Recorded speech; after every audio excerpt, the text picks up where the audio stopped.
নমস্কাৰ ফ্ৰেণ্ডছ, আপোনালোকক পুনৰবাৰ মোৰ এই মুকুল ভিউ সঞ্জব ইউটিউব চেনেললৈ স্বাগতম জনাইছোঁ।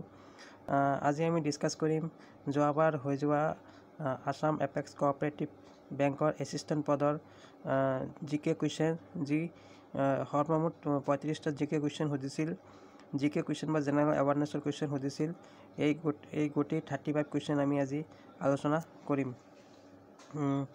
আৰু আপোনালোকে জানে যে ইতিমধ্যে এইবাৰৰ 2024 আসাম এপেক্স কোঅপাৰেটিভ বেংকৰ এছিষ্টেণ্ট পদৰ কাৰণে আবেদন চলি আছে আৰু আশা কৰোঁ আপোনালোকে ইতিমধ্যে আবেদন কৰিছে আৰু অতি কম দিনৰ ভিতৰতে এক্সাম অনুষ্ঠিত হ'ব। তো আহক ফ্ৰেণ্ডছ, পলম নকৰাকৈ ভিডিঅ'টো আৰম্ভ কৰোঁ। 2022 এক্সাম ডেট আছিল 7 আগষ্ট 2022, য'ত মুঠতে টোটাল 35 জিকে কুৱেশ্যন সুধিছিল। আৰু এই জিকে কুৱেশ্যন আমি চাওঁ কি কি আহিছিল। চাওক, আপোনালোকে চাব পাৰিছে। ৱৰ্ল্ড ৰেড ক্ৰছ ডে এটা সুধিছিল, 8 মে হয়।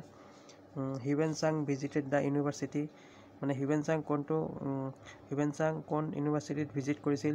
নালন্দা ইউনিভাৰ্চিটিজ। কুৱেশ্যন নম্বৰ 3 আছিল, গৰিয়সী মেগাজিন পাব্লিছ এভৰি, মানে গৰিয়সী এটা মেগাজিন আছিল যি প্ৰতি দিনত পাব্লিছ কৰিছিল, না প্ৰতি মাহত, না প্ৰতি বছৰত। তো ইয়াৰ শুদ্ধ উত্তৰ হ'ব প্ৰতি মাহত এই গৰিয়সী মেগাজিনটো পাব্লিছ কৰিছিল। তাৰপিছত আছিল বিবেক এক্সপ্ৰেছ ৰান বিটুৱেন, মানে বিবেক এক্সপ্ৰেছ কোন ষ্টেচনৰ পৰা কোন ষ্টেচনলৈ চলিছিল? ডিব্ৰুগড় টু কন্যাকুমাৰী। কুৱেশ্যন আহিছিল, which is not use in bank terminology. Question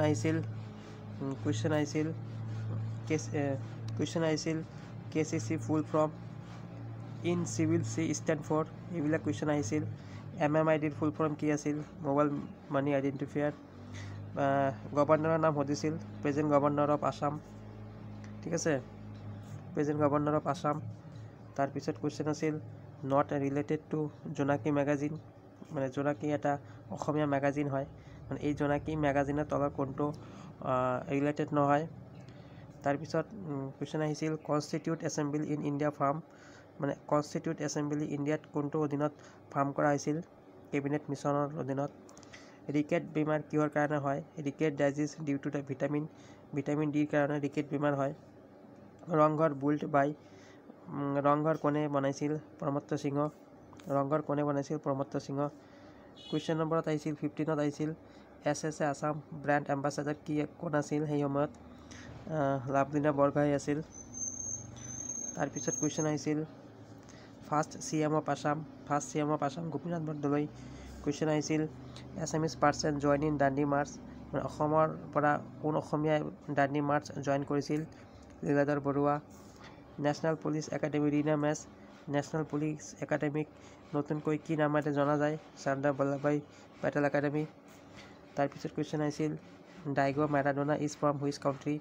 ডাইগো Maradona কোন দেশৰ মানুহ আছিল? আৰ্জেণ্টিনাৰ আছিল। তাৰপিছত কুৱেশ্যন আহিছিল, নট এ প্ৰাইভেট বেংক, তলৰ কোনটো প্ৰাইভেট বেংক নহয়? কুৱেশ্যন আহিছিল, RTGSৰ ফুল ফৰ্ম কি? ঠিক আছে, ফুল ফৰ্মৰ পৰাও কুৱেশ্যন সুধিছিল, 2-3টা ফুল ফৰ্মৰ পৰা কুৱেশ্যন আহিছিল। RTGSৰ ফুল মিনিং সুধিছিল। NEFTৰ ফুল মিনিং সুধিছিল। জালিয়ানৱালা মাছকেয়াৰ কিমান চনত কিমান তাৰিখত হৈছিল সুধিছিল। ভূপেন হাজৰিকাৰ ব্ৰিজৰ লেন্থ কিমান আছিল এইটো সুধিছিল। ইউক্ৰেইনৰ কেপিটেল সুধিছিল, ইউক্ৰেইনৰ কেপিটেল কি আছিল এইটো সুধিছিল। তাৰপিছত সুধিছিল, ৰাছিয়াৰ প্ৰেছিডেণ্টৰ নাম কি আছিল? তাৰপিছত সুধিছিল, 56 জ্ঞানপীঠ এৱাৰ্ড কোনে ৰিচিভ কৰিছিল? কুৱেশ্যন সুধিছিল, 181 নাম্বাৰ ৰিলেটেড টু, 181 নাম্বাৰ কিহৰ লগত জড়িত? কুৱেশ্যন আহিছিল, মৰণোত্তৰ ভাৰত ৰত্ন কাক দিয়া হৈছিল? ভূপেন হাজৰিকাৰ, নানাজী দেশমুখত দিয়া হৈছিল। কুৱেশ্যন সুধিছিল, Saraighat battle fought in which year, শৰাইঘাটৰ যুদ্ধ কেতিয়া হৈছিল? কুৱেশ্যন সুধিছিল, শৰাইঘাটৰ যুদ্ধ কাৰ কাৰ মাজত হৈছিল? কুৱেশ্যন সুধিছিল, SBIৰ হেডকোৱাৰ্টাৰ ক'ত আছে? কুৱেশ্যন সুধিছিল, অসমত লোকসভা, বিধানসভা, ৰাজ্যসভাত কিমানখিনি ছিট আছে? তিনিওটা ছিটৰ এটা কুৱেশ্যনত সুধিছিল যে অসমত লোকসভা, বিধানসভা, ৰাজ্যসভাৰ ছিট এনেধৰণে আছিল। 14টা লোকসভাৰ ছিট আছে, বিধানসভাত 126টা ছিট আছে আৰু ৰাজ্যসভাত 7টা ছিট আছে। কুৱেশ্যন সুধিছিল, Prantik magazine publish year, 1981 question সুধিছিল Kanaklata Barua join which Indian movement তো এইখিনি টোটাল যোৱাবাৰ টোটাল সৰ্বমুঠ এই 35টা কুৱেশ্যন সুধিছিল কিন্তু এইবাৰ কিছুমান পেটাৰ্ণ চেঞ্জ কৰিছে এইবাৰ জেনেৰেল এৱাৰনেছৰ কাৰণে থাকিব 20টা কুৱেশ্যন থাকিব ইংলিছৰ কাৰণে থাকিব 20টা কুৱেশ্যন থাকিব তাৰপিছত ৰিজনিঙৰ কাৰণে আছে 30টা কুৱেশ্যন আৰু মেথছৰ কাৰণে এইবাৰ থাকিব 30টা কুৱেশ্যন ঠিক আছে তো যোৱাবাৰৰ পেপাৰ যদি আমি চাওঁ যোৱাবাৰৰ পেপাৰ ইমান টাফ অহা নাছিল জিকে লেভেল যেনেকুৱা আছিল ঠিক তেনেদৰে ইংলিছ মেথছ আৰু ৰিজনিঙৰ লেভেল আছিল ইমান টাফ অহা নাছিল ঠিক আছে তো আমি অতি কম সময়ৰ ভিতৰতে বাকী মেথছৰ আৰু ইংলিছৰ কুৱেশ্যনখিনি লৈ আহিম আপোনালোকে ভিডিঅ'টো চাই কেনে পালে আপোনালোকে কমেণ্ট কৰি জনাব আৰু যদি পাৰে এটা লাইক কৰিব ছাবস্ক্ৰাইব কৰিব ধন্যবাদ